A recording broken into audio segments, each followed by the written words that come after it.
Spoštovani starši, 4 strokovnjakinje smo pripravile videoposnetek na temo cepljenje proti humanemu papilomavirusu. Želimo vam pomagati pri odločitvi za cepljenje vašega otroka. Naloga Nacionalnega inštituta za javno zdravje je proučevanje, varovanje in zviševanje ravni zdravstvenega stanja prebivalstva. To počnemo z izvajanjem več različnih preventivnih ukrepov in med te ukrepe spada tudi cepljenje. Naše naloge na področju cepljenja so naslednje. Zbiramo podatke o boleznih, proti katerim cepimo, in podatke o precepljenosti prebivalstva. Stalno spremljamo strokovne novosti na področju cepljenja, spremljamo tudi neželene učinke pridružene cepljenju. Na osnovi ocene tveganja za nastanek in širjenje bolezni predlagamo spremembe v programu cepljenja, zagotavljamo strokovne podlage za izvedbo varnega cepljenja in informacije za ozaveščanje splošne javnosti. Vse to počnemo tudi pri cepljenju proti HPV. Pri zbiranju podatkov o precepljenosti proti HPV ugotavljamo, da v naši regiji zaostajamo za slovenskim povprečjem.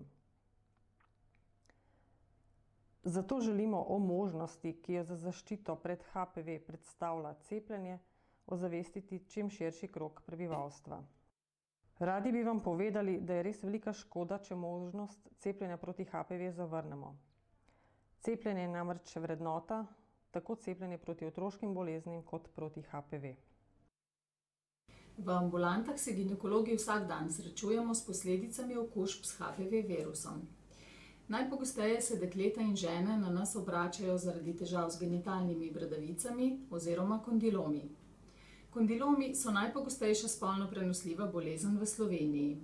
Pojav genitalnih bradavic je za dekleta precej stresen, tudi iz estetskega vidika. Zdravijo se lahko s pomočjo posebnih krem, z laserjem ali kirurško, a na žalost se velikokrat ponavljajo.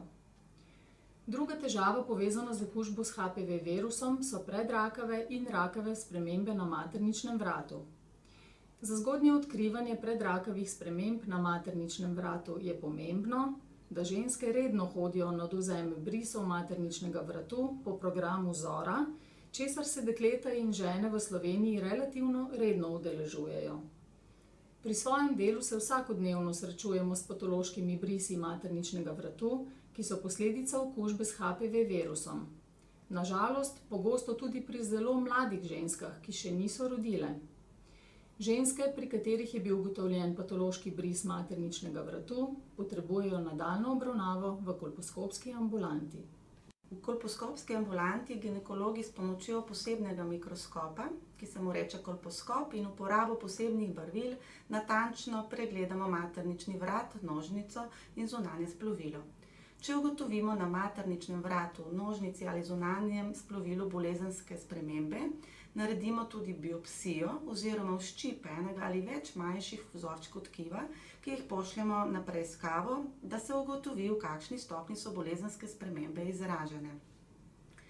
Če gre za bolezenske spremembe nizke stopnje, lahko le-te same izzvenijo, vendar jih je potrebno redno spremljati na ponovnih pregledih. Če le-te vztrajajo dlje časa in se ponavljajo, jih je potrebno tudi zdraviti, bodisi z laserjem, zamrzovanjem, električnim tokom ali kirurško. Če gre za bolezenske spremembe visoke stopnje, jih je vedno potrebno zdraviti, in sicer najpogosteje kirurško, s tako imenovano konizacijo, z električno zanko oziroma lecom. Vsi ti postopki so običajno za žensko zelo stresni, običajno so zelo zaskrbljene in prestrašene. Glede na to, da je dokazano, da so predrakave in rakave bolezni na materničnem vratu ter kondilomi povezani z okužbo s HPV virusom, je njihov nastanek možno preprečiti s HPV cepivom. Cepljenje je najbolj učinkovito, če se cepijo otroci v osnovnih šolah, še preden imajo spolne odnose in še nimajo okužbe s HPV virusom. Poleg tega pa je njihov odziv na cepivo večji, naredijo več protiteles, kot če cepimo starejše osebe. Sem Nives Hočevar, zdravnica na šolskem dispanzerju v zdravstvenem domu Novo mesto.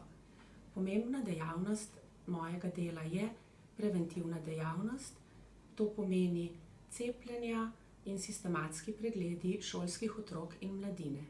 Preventivna dejavnost pomeni skrb za ohranjanje zdravja in preprečevanje bolezni. Cepljenje proti humanemu papilomavirusu je v rednem programu cepljenj že 11 let. Cepljenje poteka v 6. razredu osnovne šole in je brezplačno na voljo deklicam.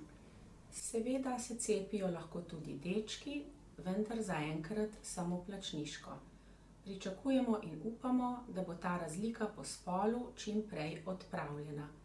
Cepijo se lahko tudi zamudnice, to pomeni dekleta, rojena leta 1998 in pozneje.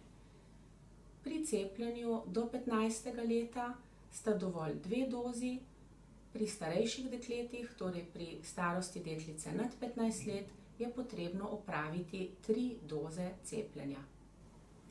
Za cepljenje otroka v osnovni šoli potrebujemo pisno privolitev staršev, ker starši niste prisotni ob cepljenju. Na letaku za starše s privolitveno izjavo za cepljenje je potrebno obkrožiti besedo soglašam ali ne soglašam. Potrebno se je torej opredeliti tudi za necepljenje deklice. Tako želimo namreč biti sigurni, da ste vsi starši izjavo videli in se tehtno odločili. Natančnejše informacije in možnost za pogovor bomo zainteresiranim staršem omogočili neposredno pred cepljenjem, torej v dnevih pred sistematskim pregledom v 6. razredu. Srečanja bomo organizirali na šolskem dispanzerju v popoldanskih urah. Prisotni bova 2 zdravnici, pediatrinja in ginekologinja. O datumih vas bomo obvestili na spletni strani šolskega dispanzerja.